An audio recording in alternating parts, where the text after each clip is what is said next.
Canadians from Calgary to Halifax took part in solidarity protests on Saturday over the crisis in Venezuela, as a U.S.-backed initiative to deliver foreign aid to the country turned deadly when troops loyal to President Nicolas Maduro fired tear gas at protesters.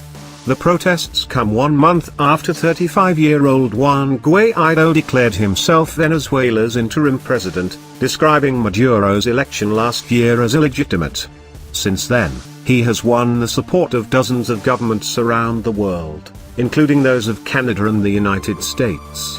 Maduro has remained defiant in the face of domestic and international pressure, securing the support of the governments of Iran and Russia, as well as the loyalty of the Venezuelan military. But while the Canadian government, which accused Maduro of seizing power through fraudulent elections, has expressed full support for Guaido, some Canadian protesters are calling it out for what they say is an attack on Venezuela's sovereignty. What is brewing, what is being organized is an actual military intervention of Venezuela, said Margaret Villameza, who attended a protest in Windsor, Ont. If it doesn't turn out to be full-scale military, what's being called diplomacy is really an attack on Venezuela's sovereignty. In Winnipeg, a small group of protesters held signs reading "No coup. Canada and US hands off Venezuela."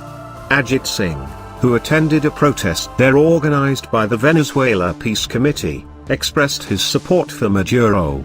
"We are standing in solidarity with Venezuela's right to deliver its own political and economic affairs, and we are supporting its sovereign and democratically elected government," he said.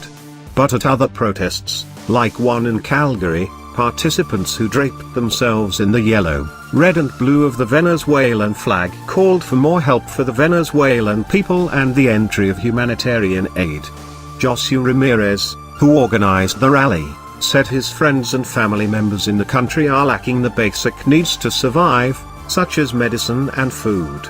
2 people died and nearly 300 were injured on Saturday as a result of a violent confrontation between Venezuelan troops blocking aid convoys and protesters attempting